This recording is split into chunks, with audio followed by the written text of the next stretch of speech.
Alors bonjour à tous, est-ce que vous m'entendez bien? J'ai l'impression que oui. Bienvenue, donc on va vous parler aujourd'hui d'innovation. On voulait un petit peu vous expliquer comment on avait réfléchi pour accompagner les besoins de concentration des enfants qui sont de plus en plus importants, je pense que vous le voyez au quotidien. Donc pour cela, nous avons avec nous Nathalie Norero, donc, qui est bonjour, responsable de l'innovation chez MAPED et des insights consommateurs, ainsi que maîtresse Géraldine, bonjour, qui nous a pas mal accompagnés aussi sur ce développement et qui va pouvoir un petit peu nous donner son avis d'enseignante sur la gamme. On va attaquer tout de suite. On va se laisser 10 minutes pour les questions-réponses en fin de session, donc ça sera inclus dans les 30 minutes. Donc attaquons tout de suite avec une question pour Nathalie. Donc Nathalie, on aimerait savoir comment MAPED a décidé d'aller sur le sujet de la concentration et pourquoi surtout la marque s'est intéressée à la concentration chez les enfants. Alors, au départ, c'était un petit peu par un chemin détourné, c'est-à-dire qu'on s'est posé des questions sur les devoirs à la maison, parce qu'on est beaucoup de parents à se dire que ce n'est pas chose aisée. Donc, on a fait une étude auprès de 320 parents pour savoir un petit peu ce qui se passait au niveau des devoirs et ce qui pouvait être compliqué dans les devoirs à la maison. Et en fait, on a 64% des parents qui ont dit que le premier point de douleur, entre guillemets, lors des devoirs, c'est la concentration. C'est que les enfants n'arrivent pas à se concentrer. Et ensuite, on leur a demandé dans la même étude s'ils pensaient qu'un objet, parce que nous, on avait un peu en tête aussi les balles anti-stress, par exemple, si un objet pouvait pour eux être un moyen de les aider à se concentrer. Et 74% des parents ont dit oui, on pense qu'un objet pourrait les aider. Donc on est ressorti de cette étude en se disant on ne va pas intervenir tout de suite sur les devoirs, mais il y a quelque chose à faire avec la concentration. Donc ensuite, on a interrogé des enseignants pour savoir si les enfants qui avaient du mal à se concentrer, c'était des enfants, par exemple, qui avaient été diagnostiqués avec des déficits de l'attention, ou si ça concernait également des enfants ordinaires, quelle proportion de la classe, pour voir si c'était une proportion importante ou plutôt minime.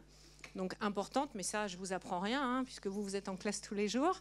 Et que ça concerne aussi bien des enfants, bien sûr, qui ont des troubles de l'attention, mais des enfants ordinaires. Ça peut aussi concerner des enfants qui sont dyslexiques, qui par moments ont du mal à être à l'écoute et à se concentrer.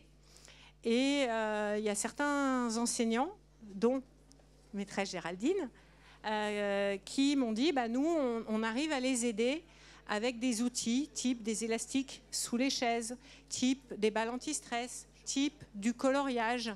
Et je pense que vous allez en parler, vous avez un joli témoignage qui m'a beaucoup émue, mais c'est mieux si Géraldine vous le raconte elle-même. Et des parents aussi qui nous ont dit, on demande à la maîtresse si c'est possible d'amener des balles anti-stress, par exemple, pour aider les enfants à se concentrer. Donc on s'est dit, il y a peut-être quelque chose à faire entre les balles anti-stress et les fournitures scolaires pour que les enfants n'amènent pas 50 choses à l'école, que ces choses ne soient pas des jouets, mais bien des fournitures scolaires qui permettent de se concentrer. Donc ensuite, on aimerait justement un petit peu parler plus précisément des problèmes de concentration en classe. Donc comment on s'est rendu compte en fait quelque part de ces problèmes de concentration en classe et quelles solutions justement on a amenées face à ces problèmes? Alors, moi, dans ma classe, je m'en suis rendu compte en 2018, quand à l'époque, j'avais des CE1. Et j'ai pas fait la rentrée cette année-là, puisque j'ai eu mon fils durant l'été, au mois d'août. Et donc, j'ai repris après mon congé mat, après les vacances de la Toussaint. Et donc, quand je suis revenue en classe, on m'a dit, cet enfant-là, il faut le mettre tout devant parce qu'en fait, il a du mal à se concentrer. Quand on parle, il n'écoute pas vraiment.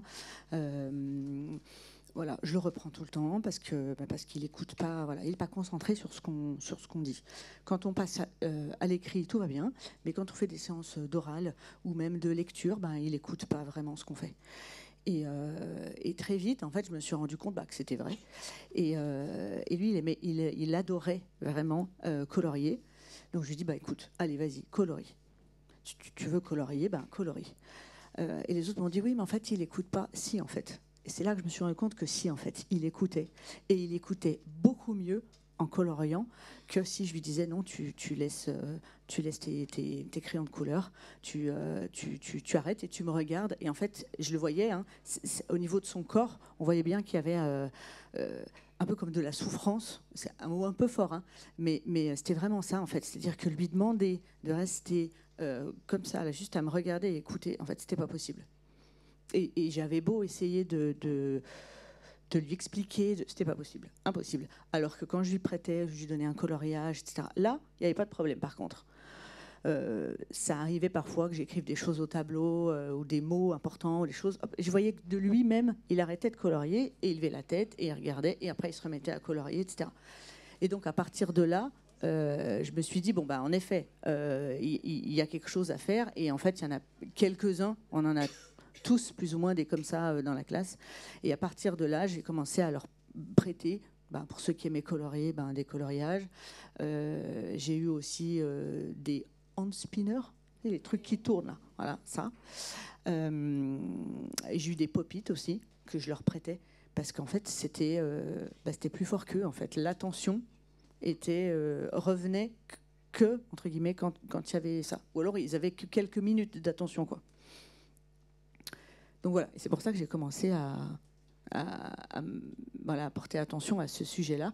Et aujourd'hui, cet enfant, il est au collège, quatrième, troisième, un truc comme ça. Et quand je le croise, souvent dans la rue, sa maman, elle me dit, encore aujourd'hui, elle me dit, vous savez, ça l'a beaucoup marqué. Et aujourd'hui, et la maman, elle explique maintenant aux enseignants que si, il écoute quand même, malgré tout. Ce qui était terrible, c'est que vous disiez que les 2 classes précédentes, il avait été catalogué comme un enfant turbulent qui n'écoutait rien et qu'il était plutôt exclu. Alors que non, il avait du potentiel, mais il lui fallait les bons outils pour pouvoir mieux les révéler. Oui, c'est ça. Après, je trouve que c'est quand même, c'est un peu comme quand on différencie en dictée. Par exemple, on fait des dictées pour toute la classe, puis après on fait des dictées à trous, on fait des dictées aménagées pour certains qui ont besoin. C'est un peu pareil, mais pour l'oral. Quelque part, c'est une façon aussi de différencier ce qu'on fait à l'oral. Il y en a qui sont en capacité d'être assis et de nous regarder et d'écouter, d'intégrer, et d'autres non. Moi-même, quand je suis au téléphone avec quelqu'un, parfois je griffouille sur un petit bout de papier, ou quand je suis en formation, parfois je prends des notes parce que j'ai besoin de prendre des notes, mais quand j'ai pas besoin de prendre des notes, si je veux que mon attention elle reste là et non pas sur mon téléphone, et je griffouille dans un petit coin, je fais un petit dessin, un petit truc, voilà. Moi-même, je suis dans ce cas-là en fait. Super, très intéressant. Nathalie, côté MAPET, quelle solution, comment ça a été travaillé pour arriver justement à dire, tu parlais de bons outils, pour trouver les bons outils justement, comment nous, en tant que fournisseur d'articles scolaires, qu'est-ce qu'on pouvait apporter? Alors quand dans la phase d'études avec les enseignants, donc les enseignants nous ont dit, oui, ça peut être une bonne idée d'allier une aide à la concentration sur des fournitures scolaires, parce que ça veut dire que l'enfant n'aura pas 50 choses dans sa trousse, dans son cartable, qu'il n'y aura pas plein de choses sur la table. En revanche, il faut prendre en compte un certain nombre de paramètres. Ça ne doit pas faire de bruit, ça ne doit pas ressembler à un jouet, parce que ça ne doit pas distraire, et ça doit être quelque chose que l'enfant puisse manipuler de manière instinctive, sans y penser, sans le regarder. Donc voilà, c'est cet échange riche avec les enseignants qui nous a permis de dresser un cahier des charges et de faire en sorte que nos équipes design et R&D puissent commencer à travailler des concepts. Donc ils ont commencé à faire plein de concepts différents. Et ensuite, on est allé montrer ces planches de concepts à des enseignants, dont Géraldine, et aussi des ergothérapeutes, parce que c'était important aussi d'avoir leurs avis. pour éliminer, pour qu'ils puissent nous dire ça, non, je pense que ça ne va pas marcher pour X ou Y raison. Donc on a fait cette première phase qui nous a permis de faire le tri. Les équipes ont retravaillé. On a remontré tout ça à nos enseignants et nos ergothérapeutes pour avoir ensuite des produits. Donc vous avez par exemple ici un dessin de la règle avec des petits picots. Donc en fait, on a travaillé des surfaces sensorielles, texturées, qu'on va avoir sur plusieurs de nos produits. Donc la règle, le taille-crayon, la gomme et la trousse également, que l'on peut manipuler. C'est important d'avoir des textures différentes aussi, parce qu'il y a certaines textures qui plaisent plus à des enfants que d'autres. Mais quand il y en a plusieurs, ça fait plusieurs choses à manipuler. Ça capte mieux l'attention. Ce sont des produits qui restent sérieux. Je veux dire, la fonction première de la règle, c'est bien toujours de tracer un trait droit. Donc, ils font tous le job scolairement. Ils ont des couleurs qui plaisent aux enfants, donc les bleu-vert aussi bien aux filles qu'aux garçons, mais ça reste dans un camailleux, ça reste sobre pour que ça puisse passer la porte de votre classe et que c'est surtout que ça ne ressemble pas du tout à un jouet. Donc voilà, on a fait plusieurs itérations avec les enseignants et les ergothérapeutes. Ensuite, on les a mis dans les mains des enfants. Donc on a un laboratoire d'études chez MAPED où on fait des prototypes, on les met dans les mains des enfants pour qu'ils puissent tracer des traits, les manipuler, nous dire ce qui va, ce qui ne va pas. Et puis en dernier lieu, on a fait une étude quantitative avec 300 et quelques parents pour voir s'ils avaient l'intention d'acheter ces produits, à quel prix également, pour être sûr d'avoir le bon rapport qualité-prix. Alors Géraldine, pour compléter, je sais que vous les avez un petit peu eus en classe. Est-ce que vous pouvez nous parler de leur utilisation en classe ? Alors oui, moi j'ai eu un exemplaire de chaque, en fait, voilà, un taille-crayon, un crayon, une règle. Clairement, ils les voulaient tous. Voilà, hein, comment ne pas le vouloir. Après, moi, en amont, j'avais ciblé à quels enfants c'était vraiment nécessaire pour la concentration et lesquels c'était plutôt un jouet, parce que quelque part, ils sont jolis, quoi. Enfin, je veux dire, voilà. Idéalement, il faudrait en avoir quelques-uns en prêt dans la classe pour pouvoir les prêter. Après, l'embout du crayon à papier qui est en plastique alimentaire, celui-là, il est hyper intéressant parce que tous les enfants sont pas vraiment des mâchouilleurs, quoi. Voilà, c'était pas... Voilà. Ceux-là étaient moins... comment dire, ils le voulaient moins, en fait, l'embout. Il y en a plein qui veulent manipuler des choses, mais ils ne veulent pas tous le mâchouiller. Alors, je le nettoyais, hein, bien évidemment, entre chaque. Voilà. Mais voilà. Et le crayon à papier aussi est texturé sur le bois, et c'est aussi hyper intéressant de les voir l'utiliser. Donc, j'avais mis tout ça dans une trousse, et je la prêtais de temps en temps à ceux qui en avaient besoin, quoi. Oui. Je me pose la question de la règle. Pour ce qu'on sait qu'en CP, le tracé à la règle, c'est quand même tout un programme sur le placement des doigts. On a les enfants qui ont les doigts un peu mous. Et là, je me demande vraiment, en CP, si le placement des doigts est très facilitant pour les tracer, quoi. Là, je suis un peu gênée, moi, par les picots sur le dessus. Même si pour le tracer. Ça posait pas de problème parce qu'en fait, ils mettaient leurs doigts là, dans le creux, là. Un là et l'autre de l'autre côté. Pour ceux que j'ai eus, non, ça a été. Mais voilà, ça peut peut-être poser problème en effet pour certains. C'est intéressant en tout cas d'avoir vos retours. Moi, je trouve que de toute manière, quel que soit le matériel, les enfants ils jouent avec. Enfin, les stylos tout simples, même, ils jouent avec le bouchon, ils enlèvent le bout, ils enlèvent l'encre, voire même ils mettent l'encre dans la bouche. Les stylos à 4 couleurs, ils s'échangent. Finalement, les 4 couleurs, ça devient, il y en a 2 rouges, 2 bleus, l'autre qui a le vert et le noir. Enfin, partant de ce principe-là, autant avoir du matériel adapté, en fait, parce que de toute manière, ils vont jouer avec. Enfin, je sais pas vous dans vos classes, mais moi, dans les classes que j'ai eues, de toute manière, ils jouaient avec. Ils démontaient les trucs, les crayons avec les gommes au bout. Il y avait la gomme d'un côté, le crayon de l'autre, mais je peux plus gommer parce que j'ai plus de trucs. Bon, voilà. Partant du principe que de toute manière, ils jouent, autant leur donner, je trouve, quelque chose d'adapté. Parce que moi, j'en ai quelques-uns qui ont mangé du plastique, pour le coup.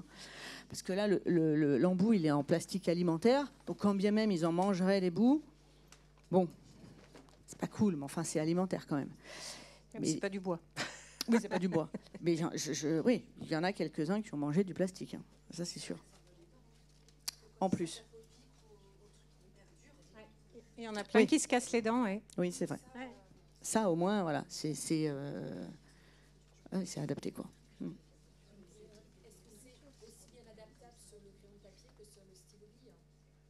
Alors, à partir du moment où on a le même type de diamètre, c'est adaptable.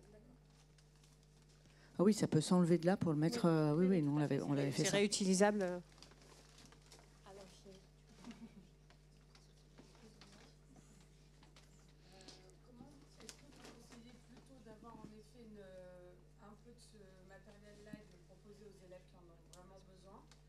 Proposer justement à tous les élèves et de voir ceux qui l'utilisent juste comme du matériel basique enfin voilà, est-ce que l'idée c'est plutôt de le proposer à tout le monde en début d'année et de voir quitte à l'enlever ou vraiment que ça vienne en soutien, que tout le monde ait son matériel sans la texture etc. à mâchouiller et après de leur proposer plus tard en fonction de ce qu'on observe en classe. Moi, je pense qu'il vaudrait mieux le proposer en cas de besoin. Voilà, parce qu'ils n'auront pas forcément tous besoin. Après, il y en aura qui vont peut-être arriver avec déjà à la rentrée. Si c'est des choses. Après, il y a des enseignants qui n'achètent pas le matériel comme ça et qui le mettent sur les listes de fournitures. Et donc, du coup, là, ça laisse libre choix, entre guillemets, aux parents de l'acheter ou pas. Mais voilà, ça peut. Moi, je pense qu'il vaut mieux pas le proposer systématiquement pour pas que ça devienne un jouet, voire même une distraction pour ceux qui en auraient pas besoin, quoi.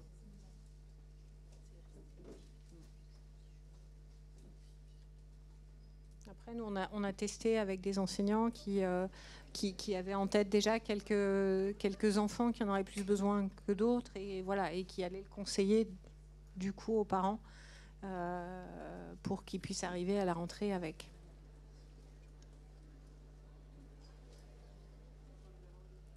Oui. Quand vous donnez le matériel aux enfants en question, est-ce que vous leur expliquez que c'est pour les aider à se concentrer ou vous leur laissez manipuler de manière intuitive ? Moi, je leur disais que c'était pour que ça les aide à se concentrer. Voilà, c'est-à-dire que plutôt que de manger ton 4 couleurs par l'endroit où sort l'encre, il vaut mieux, voilà, je te prête celui-là plutôt que, quitte à mâchouiller, il vaut mieux voilà, que ce soit... ouais. Oui, je pense qu'ils peuvent très bien prendre conscience. Voilà, il faut qu'ils prennent quelque part. Ouais. Ce qu'on a eu aussi comme retour, c'est qu'au niveau de l'aspect esthétique des produits, ce qui est bien, c'est qu'ils ne sont pas stigmatisants non plus. Donc, les enfants qui utilisent ces produits en classe ne sont pas regardés par les autres en disant « Qu'est-ce que tu as comme fourniture un peu bizarre, pourquoi tu as ça ?»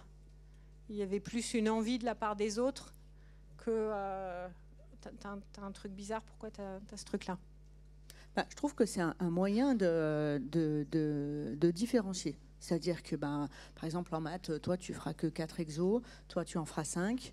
Mais du coup, en français, toi, tu es plus, t'es plus à l'aise avec cet exercice-là de grammaire. Donc, du coup, tu peux peut-être en faire 2. Voilà. Et donc, on montre aux enfants que on adapte pour ceux qui sont un peu en difficulté. On adapte pour ceux qui s'ennuient et pour qui c'est trop facile. Voilà. De la même manière, on adapte aussi le matériel pour ceux qui en ont besoin. Et ceux qui en ont moins besoin, on leur conseille pas.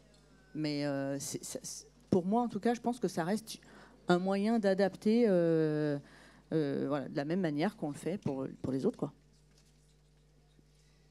Je suis AESH, donc je ne suis pas encore professeur des écoles.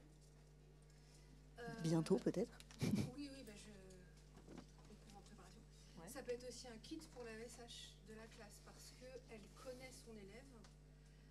Elle a pu identifier. Alors, le stylo mâchouilleur, là, ça c'est. Moi, j'ai eu un élève qui mâchouillait sa montre, le truc de sa montre, là, pendant. Le bracelet. Voilà, le bracelet. Et je passe les détails, hein, voilà. Les stylos. Voilà.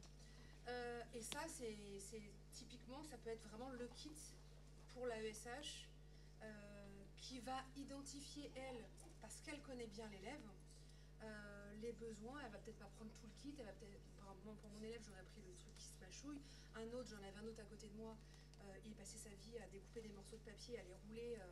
Donc ça aurait pu être aussi enfin bon, voilà. Je vois plusieurs idées. Oh oui, carrément. Et ça peut être un truc sympa à mettre à disposition. Oui, c'est vrai. Ouais.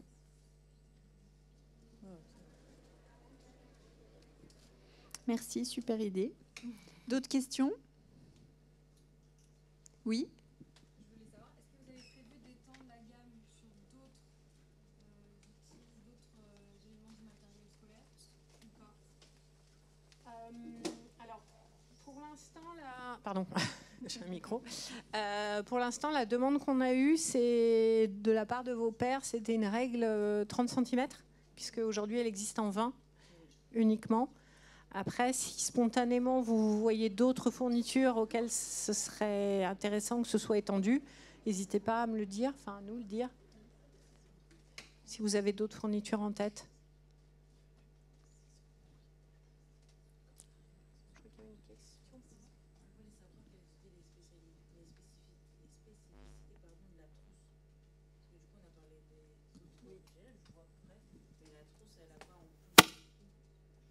La trousse, en fait, elle a la poignée. Donc la poignée qui est texturée ici, texture très agréable, des petits picots. Voilà, pour ne pas manipuler toute la trousse, mais juste la poignée. Il faut passer sur notre stand pour expérimenter. Oui.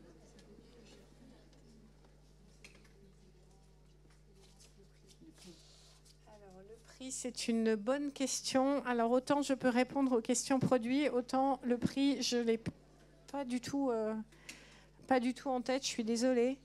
Elle l'a, elle sait. La trousse, c'est 9 €. Donc 9,90 € pour la trousse. Ouais. Et le kit, il me semble que c'est à peu près la même chose. Et à peu près pareil pour le kit. Et le kit avec la règle. Oui. Et chaque pièce, on peut acheter chaque pièce séparément. Tout n'est pas vendu. Enfin, il y a le kit, mais chaque pièce... et du coup, merci beaucoup, madame. Chaque pièce se vend individuellement également. Et sur Amazon, il y a de l'attente. Par contre, on peut les avoir rapidement sur le site de Maped directement. Et le SAV est très efficace. On a toutes les infos. Merci Magali. On fera passer à nos collègues, merci. Ça leur fera Nous allons recruter Nathalie, Magali, on discute tout à l'heure.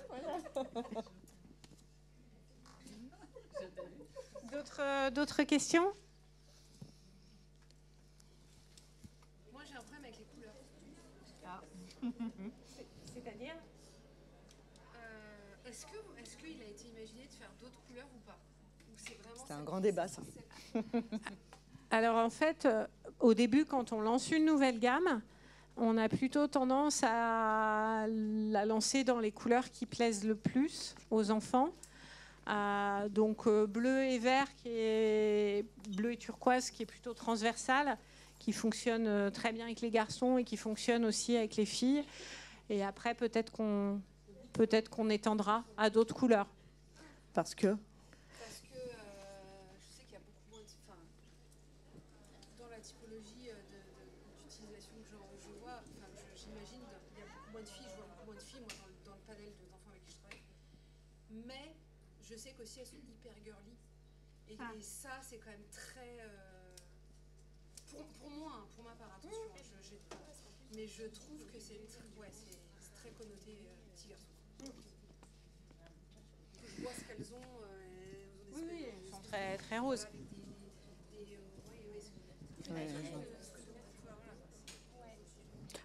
On pourrait imaginer les petites pastilles, là, on pourrait les imaginer d'autres couleurs, comme elles sont interchangeables. Oui, et puis on pourrait très bien imaginer voilà, une version plus fille avec la règle de 30 cm. C'est tout à fait envisageable. Ouais. Après, je n'ai pas d'action chez Maped. Pas encore, mais ça ne va saurait pas tarder. Mais vous avez 3 enfants en situation de handicap, 2 garçons, 1 fille. J'ai acheté les 3 kits, un pour chacun. Et pour le coup, le fait d'avoir une petite fille qui a une trousse très girly, Galicia, avec les crayons roses, etc. Quand ça s'est arrivé, ça a été très bien accueilli, même si c'était pas de la couleur. Et pourtant, il y a beaucoup de choses où, si c'est pas rose et s'il n'y a pas un dessin de licorne, on s'habille pas le matin. Mais pour le coup, quand le kit est arrivé, elle n'a pas fait d'association. Par contre, on a parlé que c'était pour la concentration, que c'était pour la manipulation. Et à l'heure actuelle, c'est le seul partenaire de fourniture, en tout cas, qui le propose à des tarifs où on n'est pas obligé de déposer un salaire pour avoir les outils. Donc je pense que si on l'explique bien aux enfants, même s'ils sont ultra girly, je pense que ça peut passer. Oui, puis vous, ça vous permet de les passer à davantage d'enfants sans que le petit garçon qui n'aime pas le rose dise non, j'ai pas envie de les utiliser. Voilà. Non, sans forcément faire bleu et rose. Voilà, il y a jaune aussi, il y a violet, il y a plein d'autres choses. Oui. Est-ce que nous avons encore des questions? Oui.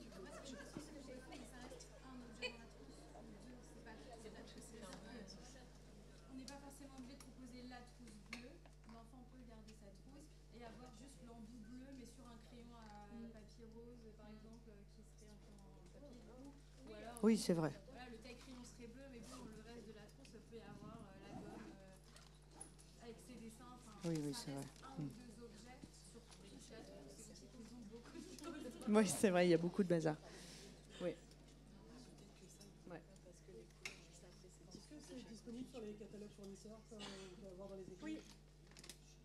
Oui, alors on nous a dit sur le stand que cette année, seul Majuscule, je crois, ne l'avait pas, mais que dès l'année prochaine, il sera vraiment disponible sur tous les catalogues.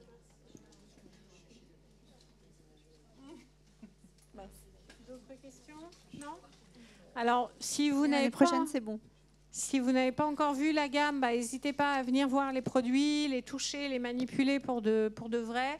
On vous remettra un petit leaflet qui a les surfaces sensorielles de la règle et un petit leaflet explicatif sur tous les produits qui pourraient être susceptibles de vous intéresser. N'hésitez pas, on sera ravis de vous les présenter. Merci à vous. Merci à vous.